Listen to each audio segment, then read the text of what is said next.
Amen. Que Dieu nous bénisse. Amen, amen. Amen. Alors j'avais à cœur aujourd'hui de parler d'un sujet qui est vraiment très intéressant, je dirais. Et le sujet d'aujourd'hui, nous allons parler des citernes crévassées. Prenons nos Bibles. Citernes crévassées, c'est dans Jérémie 2. On va lire la parole de Dieu. Amen. La Bible dit ceci. La parole me fit adresser en ces mots. Va, crie aux oreilles de Jérusalem. Ainsi parle l'Éternel.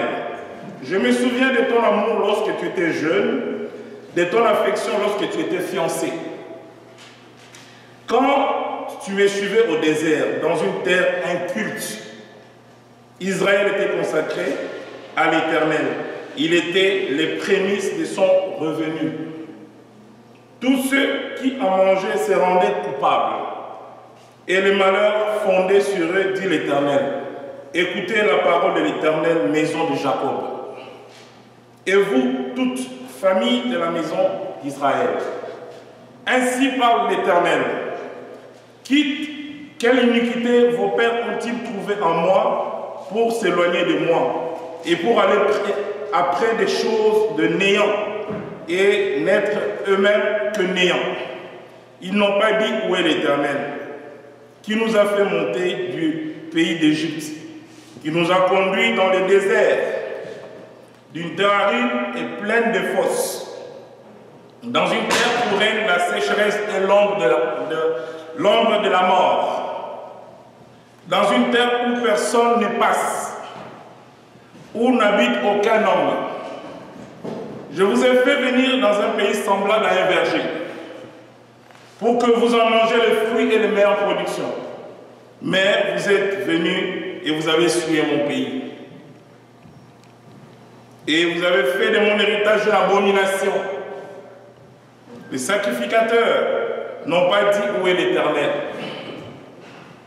Les dépositaires de la loi ne m'ont pas connu. Les pasteurs m'ont été infidèles. Les prophètes ont prophétisé par Baal et sont allés après ceux qui sont d'aucun secours.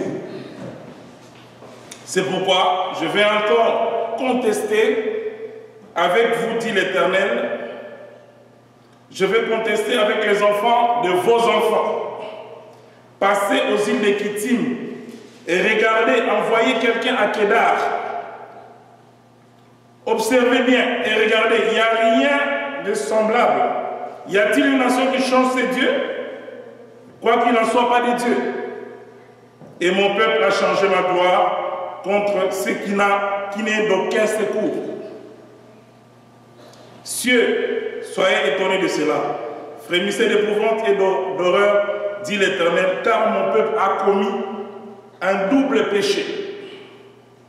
Ils m'ont abandonné, moi qui suis une source d'eau vive, pour creuser des citernes crévassées, qui ne retiennent pas d'eau.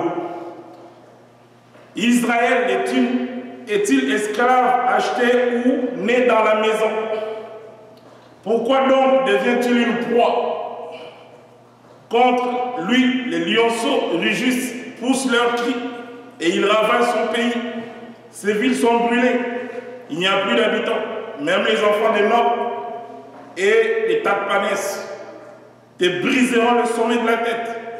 Cela ne t'arrivera-t-il pas parce que tu as abandonné ton Dieu lorsqu'il te dirigeait dans la bonne voie? Et maintenant, qu'as-tu à faire d'aller en Égypte pour boire l'eau du Nil?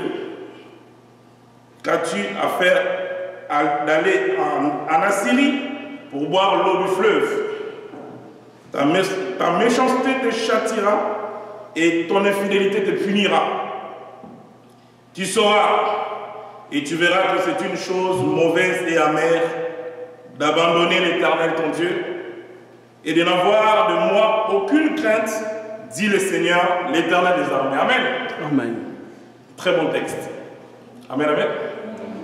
Quand je lisais ça, je suis tombé directement, je dis waouh, gloire à Dieu. Le Seigneur m'a parlé par rapport aux citernes crévassées. Israël est considéré comme citerne crévassée. Ça veut dire qu'Israël est en train de creuser des citernes qui sont fissurées. Amen, amen. Amen. Le Seigneur parle au travers de son serviteur, le prophète Jérémie. Le peuple de Dieu, vous connaissez tous l'histoire. Ils sont restés en captivité en Égypte. Après, le Seigneur a fait grâce, ils sont passés par la mer Rouge, ils sont arrivés au désert. Et là, déjà, au niveau de Jérémie, on parle déjà, ils sont déjà passés à la terre promise. C'est-à-dire que le peuple vit maintenant ce que le Seigneur avait promis. Amen, amen. Mais qu'est-ce qui arrive? Il arrive que le peuple, quand ils étaient dans le désert, quand ils étaient en Égypte, ils étaient en train de pleurer. Dieu, nous sommes des esclaves. Libère-nous de Pharaon. Quand ils sont arrivés dans le désert, il y avait la souffrance, il y avait des serpents, il y avait plein de difficultés. Le peuple d'Israël pleurait chaque fois Dieu et Dieu leur a fait grâce. Amen. Ils sont arrivés maintenant dans la terre que le Seigneur avait promis. Mais qu'est-ce qui arrive? Le Seigneur constate que ton peuple ne marche pas dans la crainte de Dieu. Que le peuple de Dieu ne fait pas la volonté de son Créateur. Et maintenant, il envoie son serviteur, le prophète Jérémie, pour pouvoir annoncer la parole au peuple de Dieu. Pour que le peuple de Dieu comprenne que moi, je suis le Père, je suis le Créateur. Donc vous dépendez de moi. Bien aimé, Israël ne faisait plus confiance en Dieu. Israël a commencé à vivre l'abomination, commencé à servir d'autres dieux, commencé à s'adapter à la culture de peuple qu'ils avaient rencontré. Et maintenant, le Seigneur n'est pas content. Le Seigneur n'est pas content, il envoie la parole au travers de son serviteur, le prophète Jérémie. Et si on peut lire même, si on voit par exemple dans les versets 2, deuxième partie, de ton affection lorsque tu étais fiancé, quand tu me suivais au désert dans une terre inculte. Quand on parle de fiançailles, ça veut dire qu'il y avait une alliance. Cette alliance que le Seigneur considérait comme le fiançailles, c'est-à-dire qu'il y avait cet amour qu'ils avaient envers le Seigneur vu les souffrances. Bien aimé, c'est ce qui arrive aussi aujourd'hui, bien aimé. Quand nous sommes dans les difficultés, quand nous sommes malades, quand nous manquons du travail, quand nous sommes dans des situations difficiles, bien aimés, qu'est-ce qui arrive? Le peuple de Dieu va s'accrocher à Dieu pour pouvoir demander. Et le jour que le Seigneur te donne la bénédiction, tu t'éloignes de ton Dieu, tu commences à servir le monde. C'est exactement ce qui s'est passé en Israël dans cette époque-là. Ils étaient fiancés à leur Dieu. Mais qu'est-ce qui est arrivé? Ils se sont éloignés de Dieu. Ils ont laissé la place à quoi? À l'abomination. Parce que vous savez que le Dieu que nous servons, c'est un Dieu qui est jaloux. Jaloux pourquoi? Parce que notre Dieu ne partage pas sa gloire. Et maintenant nous voyons ici que le peuple ne fait pas la volonté du Père. Et Jérémie, c'est un prophète, c'est un des prophètes qui a beaucoup souffert. La dernière fois on avait vu Esaïe, oui, mais Jérémie aussi. Il a souffert. C'est pourquoi vous allez lire après le livre de Jérémie, où vous allez voir le livre de lamentation. Il se lamente auprès de Dieu. Mais tout ça, c'est à cause d'Israël. Parce que Jérémie, c'était un homme intègre. Il marchait dans la crainte de Dieu. Jérémie, c'était la bouche autorisée. C'est Dieu qui avait permis que Jérémie puisse parler à Israël. Mais Israël, peuple en courant, n'a pas obéi à la parole. Amen, amen. Amen. Et le Seigneur m'a fait, quand on voit le verset qui suit, Israël était consacré à l'Éternel. Il était les prémices de son revenu. C'est-à-dire que le cœur d'Israël à ce moment-là était directement à Dieu. Et le Seigneur a exaucé bien sûr la prière d'Israël. Qu'est-ce qu'on va voir plus loin?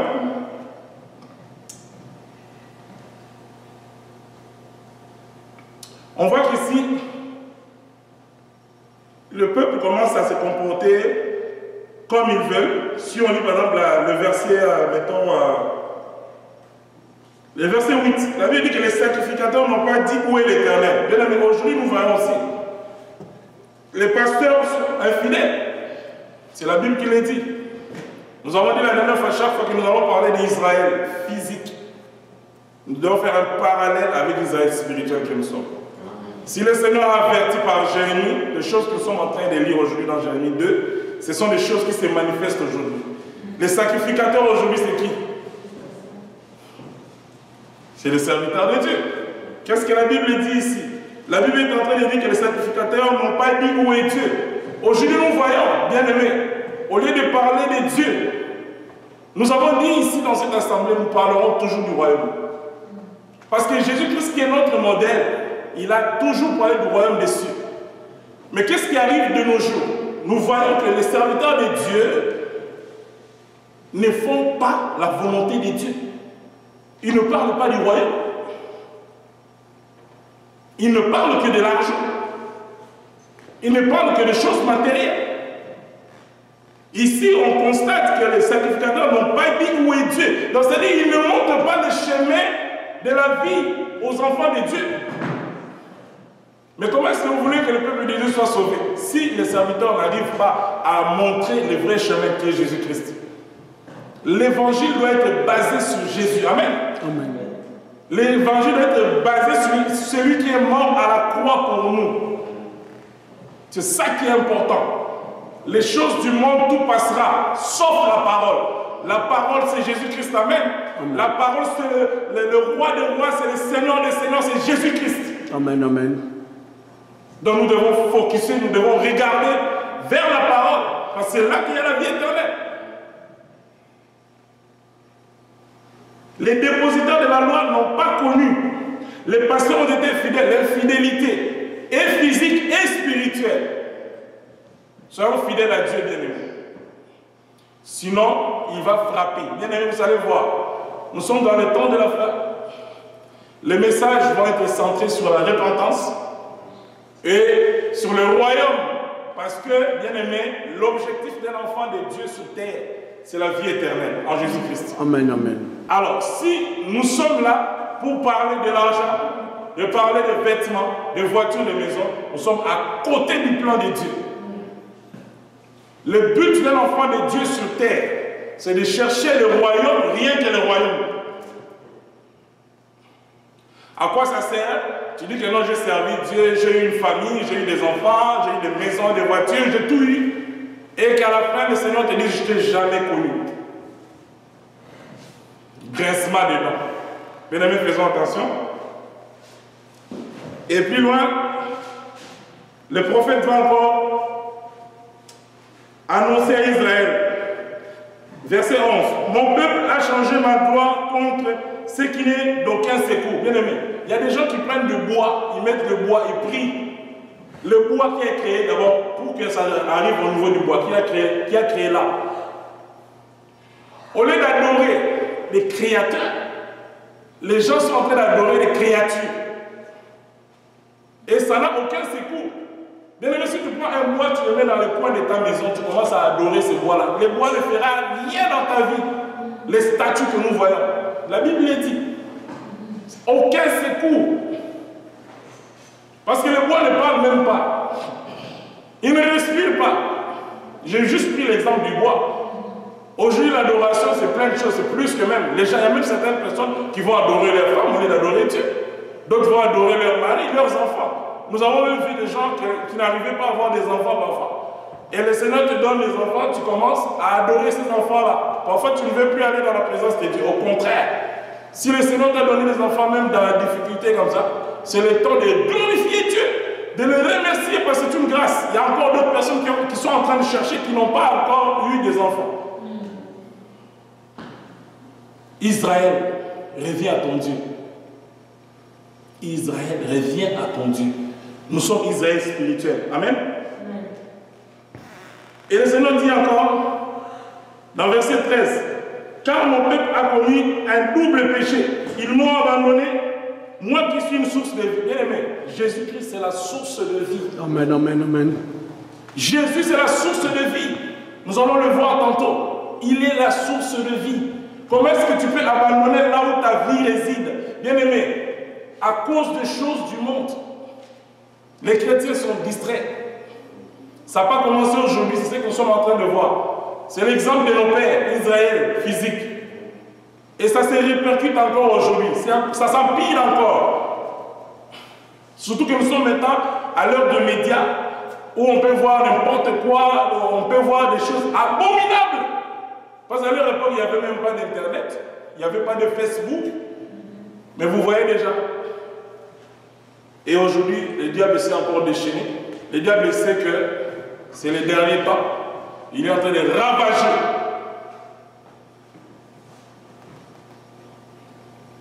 L'Éternel est la source de vie, bien-aimée.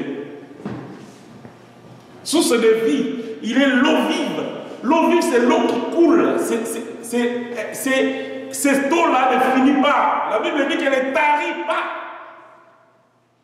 C'est pourquoi il va faire un parallèle. Il va dire, voilà, au lieu de venir à moi le Seigneur, qui suis la source d'eau vive, ben vous creusez des citernes qui sont fissurées. Parce que quand on parle de citernes crévassées, bien aimées, c'est fissuré. Ça veut dire quoi? C'est un contenant qui ne peut pas recevoir la parole. Amen, amen. Amen. Un contenant qui ne peut pas recevoir la parole, bien aimé. C'est troué. Prenez un verre qui est troué, mettez l'eau dans la là-dedans. Qu'est-ce que ça va faire? Donc vous ne pouvez même pas boire cette eau-là. Et nous, enfants de Dieu, si nous faisons, nous disons que nous sommes des citernes. C'est-à-dire que dans la citerne, il faut que l'eau puisse résider. Mais par contre, ici, qu'est-ce que nous voyons? Nous voyons que les citernes sont fissurées. C'est pourquoi on parle de citernes crévassées. C'est-à-dire que la parole ne reste pas. C'est comme la parabole de la sémence. Dans la parole est prêchée, mais les chrétiens sont distraits parce qu'ils sont occupés à d'autres choses. Les chrétiens sont distraits. Donc, ils ne peuvent pas garder cette parole. Cette parole est fissurée. C'est-à-dire que tu reçois la parole, au lieu de la garder, c'est l'exemple des vierges folles. Elles n'ont pas su garder leur langue. On peut faire un parallèle avec ça. La parole n'est pas restée. Le Saint-Esprit s'est éloigné. C'est normal que ces citernes soient crévassées. Donc le peuple de Dieu a creusé des citernes crévassées. C'est-à-dire des citernes qui ont des trous, qui sont fissurés. Donc c'est la même chose aujourd'hui. La parole est annoncée. Les enfants de Dieu sont avertis, mais ils ne gardent pas la parole. Les diables viennent voler cette parole. Cette parole rentre dans une citerne qui a des trous. Et quand il y a des trous comme ça, ça va tomber sur terre. On ne peut même pas aller récupérer cette eau-là. Vous comprenez? Israël le Seigneur pose la question, Israël, est-ce qu'il est esclave ou il est né dans la maison? Mais il y a une différence entre un esclave et un enfant qui est né dans la maison. Un domestique, par exemple, il a des protocoles pour aller même dans la chambre du boss. Mais un enfant peut venir à n'importe quel moment parce qu'il sait que c'est son père. Vous comprenez? C'est-à-dire que nous sommes la maison de Dieu. Le temple du Saint-Esprit. Nous ne sommes pas des esclaves du diable. Nous sommes la maison de Dieu. Nous ne sommes pas des esclaves du diable. Le diable ne peut pas venir jouer avec les enfants de Dieu. Faire n'importe quoi. Le Seigneur dit même, pourquoi donc Israël est devenu une proie? C'est-à-dire que le peuple de Dieu aujourd'hui est devenu la proie de Satan. Mon peuple périt par faute de connaissance. C'est ça. Tu te rends compte, c'est Dieu là qui t'a sorti d'Égypte. Qui t'a sorti. Qui t'a sorti du désert. Maintenant, tu peux vivre dans un endroit où on coule les laits et les miels. Tu peux manger les productions de ces pays. Mais tu te comportes comme un esclave. Citerne crévassée. Tu reçois la parole et la citerne ne peut pas contenir cette parole. C'est l'eau, la parole de Dieu. Elle est fissurée. En faisant des citernes dans l'Ancien Testament, l'idée c'était quoi? C'était de garder l'eau. C'est ça, non? C'était ça l'idée. Parce qu'il y a eu des périodes de sécheresse. Il fallait qu'il y ait des citernes pour que l'eau soit à l'intérieur. Cette eau-là aidait, bien sûr, ils utilisaient ça pour manger, pour faire autre chose. Mais vous voyez maintenant que si vous allez dans une citerne qui n'a pas d'eau, comment est-ce que vous pouvez vivre? L'eau, c'est la vie. L'eau, c'est Jésus-Christ. Amen. Amen. Gardons cette eau-là. Il ne faut pas que nos citernes soient crévassées. Il ne faut pas qu'il y ait des fissures. Il faut que l'eau reste. Nous devons faire confiance en Dieu bien-aimé. Amen, amen. Amen. Nous allons lire encore la parole dans Actes 10, 43.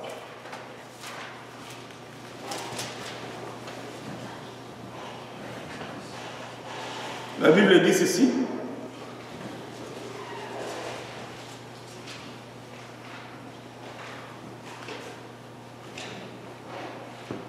Tous les prophètes rendent de lui les témoignages que quiconque croit en lui reçoit par son nom le pardon des péchés.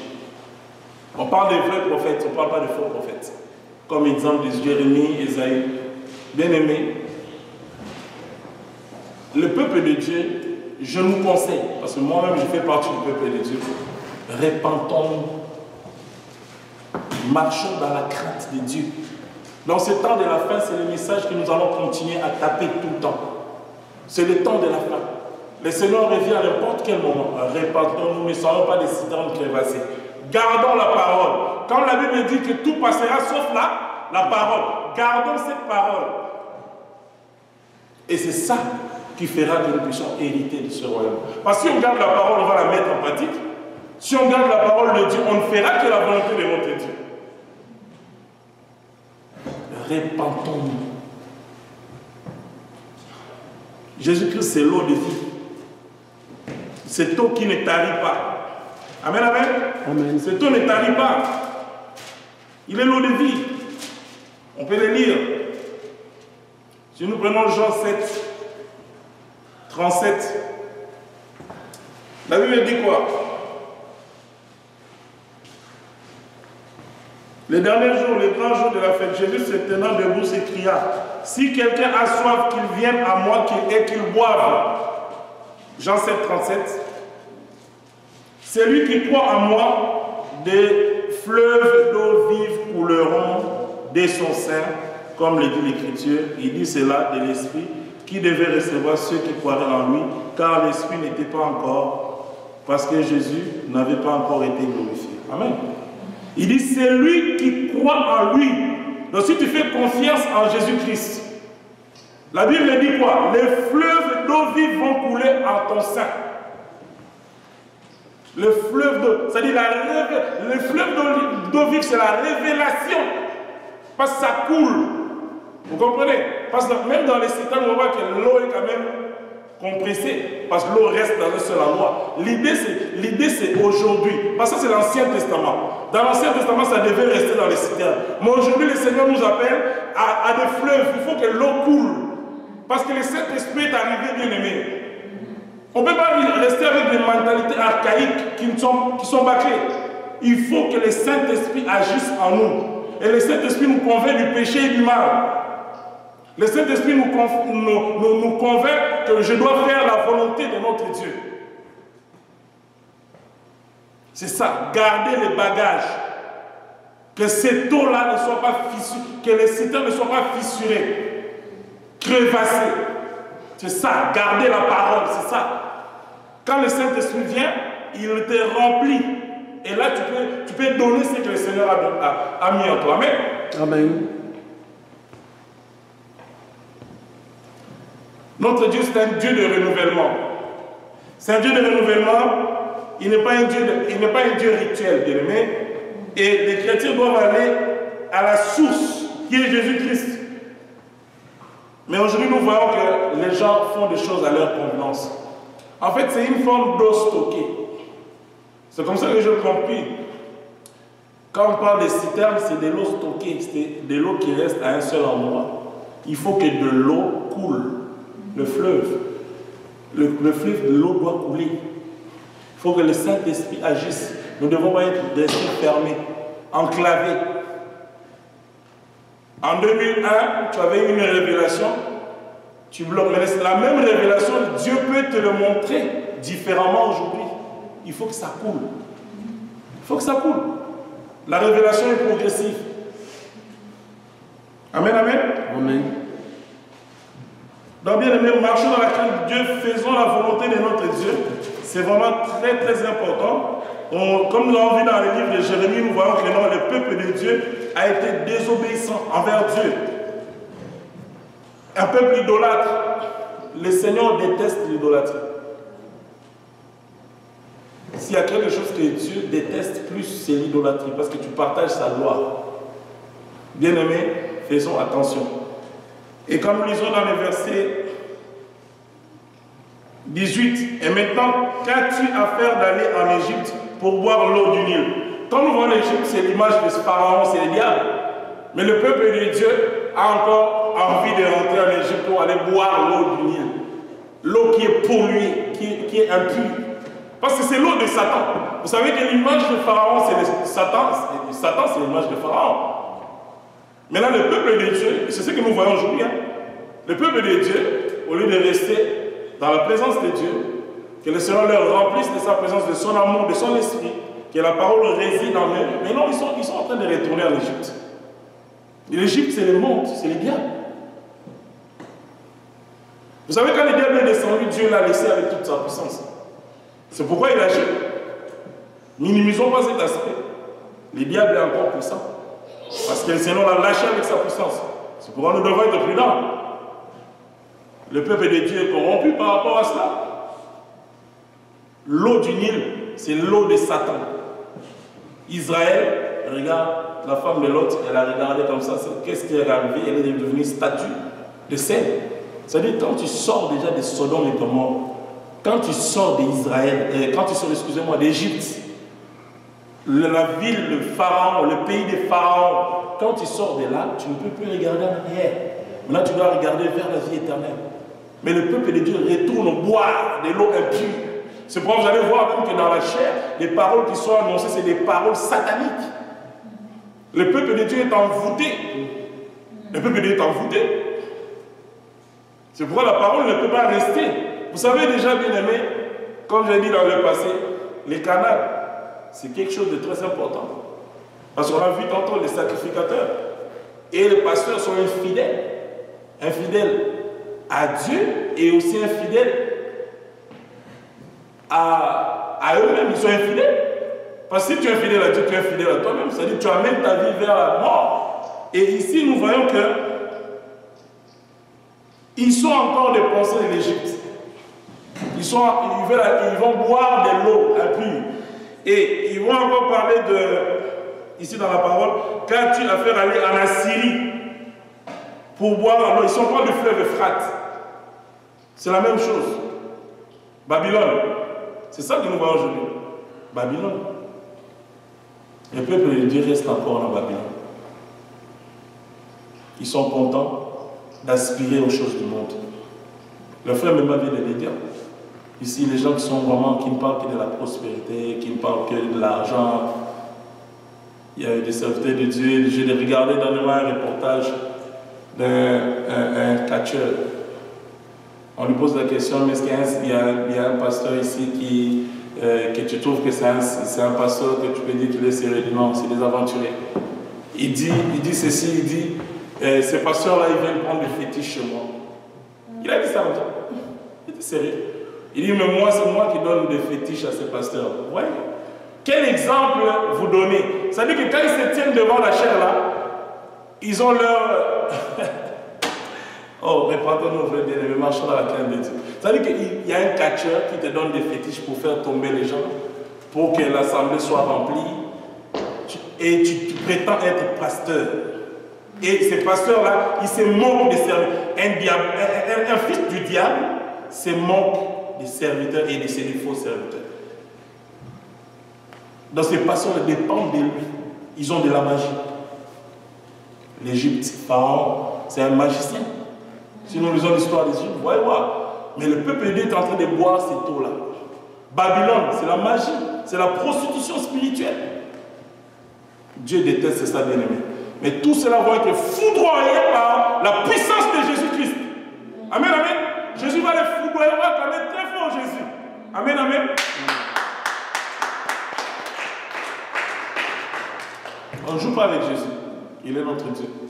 C'est Jésus qui est mort à la croix pour nous, bien aimés. Si nous nous levons pour nous mettre devant, pour parler de Dieu, nous devons être vrais. Vrais. Nous ne devons pas être des citernes crévassées. Parce que si tu es crévassé, tu n'as pas de réserve, tu n'as rien à donner, tu es troué. Et si tu es une vraie citerne crévassée, qu'est-ce que tu pourras donner? Parce que la Bible dit qu'on ne donne que ce qu'on a. Tu ne peux donner que ce que tu as. Faisons donc attention. Faisons attention, bien aimés. Le peuple de Dieu est vraiment corrompu. Et la Bible dit que ta méchanceté te châtiera et ton infidélité te punira. Bien aimé, si tu es infidèle à Dieu aujourd'hui, tu es méchant, sache que tu vas hériter de l'enfer, du lac de souffle et de feu. Et tu vas brûler, tu vas mourir d'une mort intense. Et la Bible dit que dans le lac de feu et de soufre, tu pleures des millénaires et des millénaires. Il n'y a personne pour venir t'aider. Bien aimé, est-ce qu'on peut faire ce choix-là dans la vie? Nous avons choisi Jésus-Christ. Comment est-ce que tu acceptes Jésus-Christ comme Seigneur et Sauveur? Il t'amène. Tu es avec lui. Tu es dans la grâce. À cause des choses du monde, tu écartes ta vie vers l'enfer. Et tu vas souffrir. La Bible le dit ici. La Bible le dit. Parce que c'est méchant. Comme on dit toujours, il y a des frères et des sœurs qui viennent dans la présence de Dieu pour chercher la parole. Mais le fait que le canal est déjà troué, il y a les réservoirs et tout, et c'est crévassé, fissuré. Et comment est-ce que le peuple va recevoir? Ne peut rien recevoir. Parce qu'on peut donner que c'est qu'on a. Au lieu de parler de la parole, on va commencer à raconter des histoires, des voyages qu'on a effectués quelque part. C'est ça qui est important. Restons dans la parole de Dieu. La base de la parole, c'est Jésus-Christ. La parole doit être centrée sur Christ, bien-aimé. Parce qu'il est la vie, le chemin, la vérité. Nous ne pouvons pas nous sortir de Jésus-Christ. Nous ne pouvons pas annoncer des choses qui sont pour nous, qui sont pour notre gloire. Qui sommes-nous? Nous sommes tous poussières, bien-aimés, à un clin d'œil. Quand je vous parle ici, 2 jours après, je peux expirer. Pourquoi ça l'orgueille? Pourquoi montrer que moi? Ici, ce n'est pas le moi, ici, c'est Jésus. Amen. Jésus-Christ, c'est toujours Jésus. Amen. Ta méchanceté te châtira, bien-aimé. Il y a des gens qui sont méchants. Ils sont méchants. Des citernes crévassées. Parce que le fait que tu ne contiens pas la parole, parce que la parole, c'est l'amour. Jésus-Christ, c'est amour. Le fait que ta citerne est fissurée. Mais qu'est-ce que tu peux donner? La méchanceté, c'est la calomnie, c'est la médisance. Et Dieu dit, il te punira à cause de ta méchanceté. C'est pourquoi nous avons dit, répands-toi. Le secret, c'est ça. Le secret, c'est la repentance. Si tu te répands, tu reviens sur le bon chemin, le Seigneur te fait grâce. Répands-toi. Tu sauras et tu verras que c'est une chose mauvaise et amère d'abandonner Dieu. Bien-aimé, si tu abandonnes Dieu, qui va te protéger? Est-ce qu'une voiture peut protéger quelqu'un, quel que soit le prix de la voiture? C'est grave. Nous voyons que tu peux être dans une voiture la plus luxueuse possible. Mais si tu fais un accident, mais tu deviens comme une sardine, on te sort ta chair en morceaux. Tu es mort. Même s'il y a des airbags, les gens ne meurent pas. Ils ont mis des airbags dans les voitures. Pourquoi quand on monte dans la chair ici, nous allons avoir des belles voitures? Tout ça, c'est rien, bien-aimé. C'est du n'importe quoi, ce n'est pas de l'évangile. L'évangile doit être centré sur Jésus. Amen, amen, amen. L'évangile doit être centré sur Jésus-Christ. Amen. Et c'est Jésus qui doit recevoir la gloire tout le temps. Amen. Nous ne devons pas être des citernes crévassées. Nous devons garder la parole. Parce que si tu as la parole, le diable viendra, comme Jésus-Christ, dans Jean 4, il a présenté la parole. Eh bien aimé.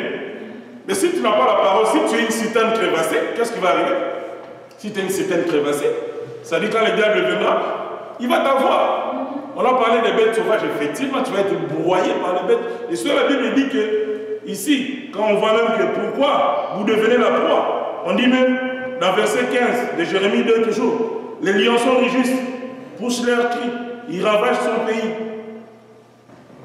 Ces villes sont brûlées, il n'y a plus d'habitants. Les lionceaux, les jeunes lions, c'est des animaux sauvages, comme on a dit la dernière fois. Ce sont eux qui vont vous manger. C'est le diable. Mais tu sais, le diable, il faut que tu aies avec lui. Non? Nous qui servons Dieu, nous faisons la volonté de notre Père. Et c'est normal. À chacun son Père. Le fils du diable iront dans la maison du diable. Et le fils de Dieu aussi vont hériter du royaume. C'est simple. Non? Bien-aimés, faisons très attention. Ne jouons pas avec les choses de Dieu. Ne soyons pas des citernes crévassées. Gardons la parole. Cette parole doit faire du bien. C'est cette parole qui te sauvera dans les mauvais jours. Quand la tentation va arriver, quand le diable viendra pour te distraire, tu vas te rappeler de la parole. Mais si tu ne gardes pas la parole, tu vas tomber. Si tu ne gardes pas la parole, tu vas faire la volonté de ta chair. Alors que nous devons faire la volonté de Jésus. Nous avons dit que nous devons être imitateurs de Christ, rien que Christ. Jésus-Christ, Jésus-Christ et Jésus-Christ. Il n'y en a pas d'autre.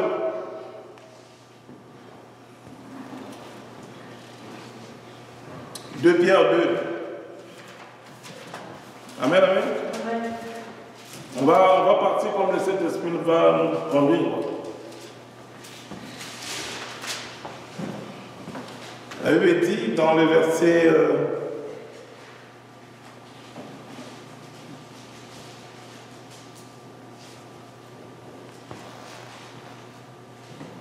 2 Pierre 2, 17. Ces gens-là sont des fontaines sans eau, des nuées qui fassent un tourbillon. L'obscurité des ténèbres leur est réservée. Fontaine sans eau. Alors que Jésus-Christ, il est la source d'eau vive. Voilà. Et Israël, aujourd'hui, Israël même physique, aujourd'hui, Israël physique, nous avons vu, mais nous parlons d'Israël spirituel aujourd'hui aussi, c'est des fontaines sans eau. Imaginez, vous allez à la fontaine, il n'y a pas de l'eau. Et à la massapote, il n'y a pas de l'eau. Et les gens vont boire quoi? C'est pourquoi la Bible l'appelle, sont des fontaines sans eau, des nuées qui chassent un tourbillon. L'obscurité des ténèbres leur est réservée. Vous allez voir les messages qui sont juste centrés sur les diables, leur père, les choses du monde. C'est diabolique. Les gens vont dire, ah non, mais nous vivons encore sur terre. Mais nous vivons sur terre, mais écoute, ça ne veut rien dire. Ce n'est pas parce que je vis sur terre que je dois faire comme tout le monde. On a vu les enfants d'Israël, la terre des élèves. Vous comprenez ce que je veux dire? Ils étaient à part. C'est ça en fait. À part, mis à part. Et quand la sécheresse a frappé Égypte, ils étaient protégés. Notre Goshen, c'est Jésus-Christ. Bien aimé, c'est notre Goshen, Jésus-Christ. Parce que si Jésus-Christ te protège, même si la disette arrive, bien aimé, tu peux perdre un emploi, tu peux perdre quelqu'un de précieux, tu peux être malade, quelles que soient les situations qui peuvent arriver, mais comme il est ton Goshen, il va te protéger. En Égypte. Parce que nous sommes en Égypte. Babylone, nous sommes en Égypte. Tout ce qui se passe, c'est ça. Les gens ne focusent pas. Pourquoi aujourd'hui dans les assemblées, les gens ne viennent même? Les gens sont découragés. Les gens sont plus attirés aux choses du monde qu'à la parole. Et le peu, ceux qui viennent au moins dans la présence de Dieu, nous, parlons de Jésus, exhortons-nous, comme la Bible le dit, fortifions-nous, gardons la parole. Et c'est ça qui fera que quand nous allons commencer à déverser, à parler, à partager, ça va demeurer. Et cette unité-là, ça c'est aussi l'unité qui va faire que la puissance de Dieu va rayonner comme dans la première église. Pourquoi nous ne voyons pas ça? Parce que les gens sont devenus des citernes crévassées. La parole ne vit plus. Il n'y a plus d'espace pour la parole. Il y a l'espace pour le Facebook, pour les films, pour la pornographie, pour la sexualité, pour des choses impures. Le football. C'est-à-dire qu'on aime plus le football que Dieu. On aime plus les choses du monde que Dieu. L'argent. On s'intéresse plus aux choses que la Bible dit qui sont sans secours. Parce que c'est Dieu qui a tout créé. Il faut se confier au Créateur. Parce que c'est là que ta protection arrive. Amen, amen. Amen. Donc faisons très attention, bien aimés. Demeurons fermes, restons dans la parole. Amen. Faisons confiance à Dieu. Il ne faut pas que nous puissions donner notre confiance aux idoles. C'est des idoles. Si tu n'adores pas Dieu, tu adores les idoles.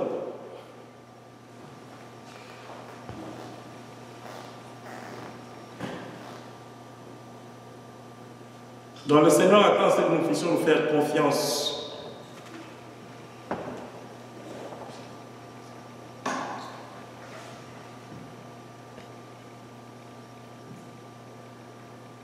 Amen, amen. Amen.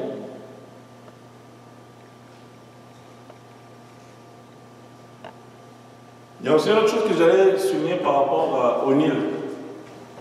En fait,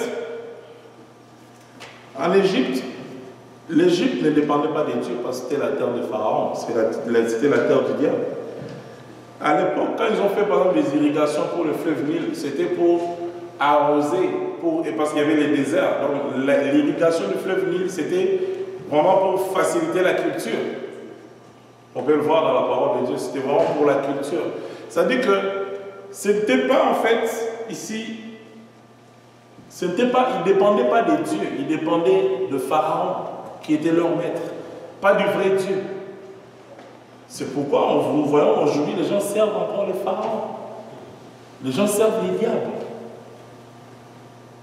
Et si tu vas voir la bénédiction, comment est-ce que tu peux servir les diables? Moi, parfois, ça me dépasse quand je dis que non, tu es un serviteur de Dieu, tu viens, tu parles aussi, ah, Jésus-Christ vous aime et tout ça. Mais derrière ça, tu as de la magie. Avant de venir, tu fais des incantations, mais tu vas être foudroyé. C'est pourquoi vous allez voir même certaines morts. Certainement, voient que ce n'est pas les morts de Dieu. Il y a un serviteur de Dieu en France qui est mort en pleine prédication. Il y a des choses, parfois, quand tu regardes, ça te dit, c'est vrai ça. Pourquoi tu dois mourir à ce moment-là? Pour choquer le peuple de Dieu. Mais quand on suit la vie de ces serviteurs-là, ils ne marchaient pas dans la crainte de Dieu.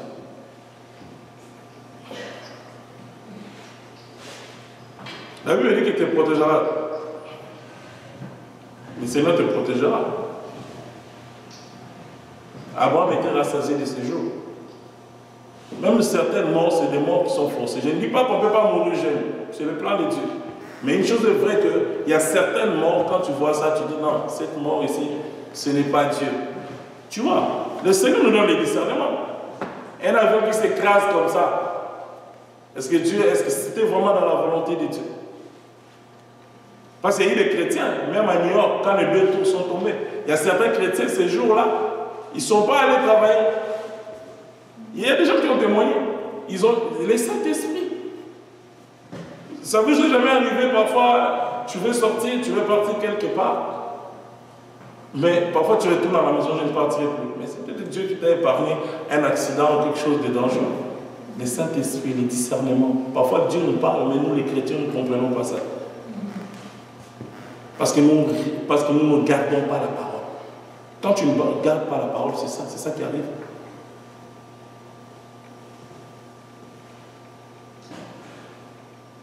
Donc Jésus-Christ c'est la source de vie, bien-aimé.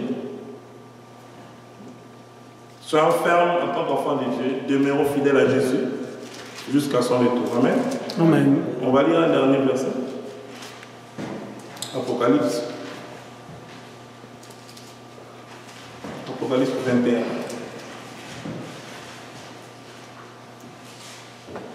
À partir du verset 5. La Bible dit ceci. C'est lui qui est assis sur le trône dit, voici, je fais toutes choses nouvelles et dit, écris, car ces paroles sont certaines et véritables. Il me dit, c'est fait, je suis l'alpha et l'oméga, le commencement et la fin. C'est lui qui a soif, je donnerai de la source de l'eau, de la vie, gratuitement. Amen. Et c'est lui qui vaincra ces choses, je serai son Dieu et il sera mon fils.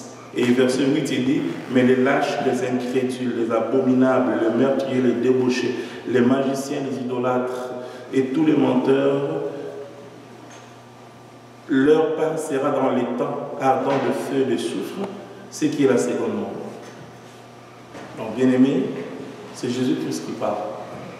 Jésus-Christ, la Bible dit ceci, à celui qui a soif. Nous avons soif, oui. Moi, j'ai soif, parce qu'en tant qu'enfant de Dieu, c'est les renouvellements. Nous avons dit que c'est le Dieu des renouvellements. Chaque fois que nous allons dans sa présence, il nous renouvelle. Et si tu as soif, effectivement, Jésus-Christ dit ceci, c'est lui qui a soif. Jésus-Christ parle seulement à ceux qui ont soif. Si tu n'as pas soif, tu ne viendras pas. Ici, c'est ceux qui ont soif. Ceux qui ont envie d'entrer dans le royaume. Ils ont soif. Parce que si tu as envie d'entrer, si tu es déjà plein, comment est-ce que tu peux encore chercher Dieu? Donc Jésus-Christ dit à ceux qui ont soif, il donnera la source d'eau vive. Cette eau ne tarit pas. La Bible dit, et puis il le donne gratuitement.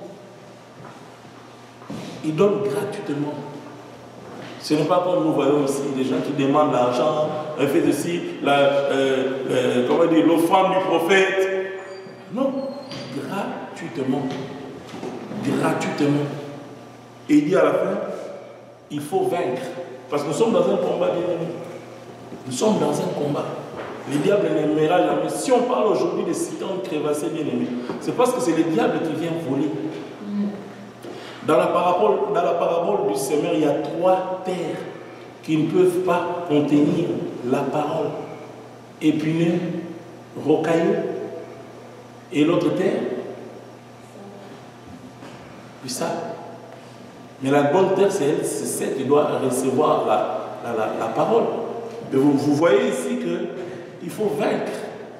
Parce que si tu ne vaincres pas, c'est le diable qui va vaincre. Alors nous avons un choix à faire en tant qu'enfant de Dieu. C'est quoi notre choix? De se laisser vaincre par les diables ou bien de vaincre les diables? Je pense que notre choix sera de vaincre les diables. Donc, le Seigneur dit, c'est lui qui vaincra, héritera de ces choses. Ici, parce que quand vous montez plus loin, il parle de la nouvelle Jérusalem. Non, la nouvelle terre. C'est-à-dire pour hériter du royaume des cieux, il faut que tu dois vaincre. Le diable n'arrêtera pas de nous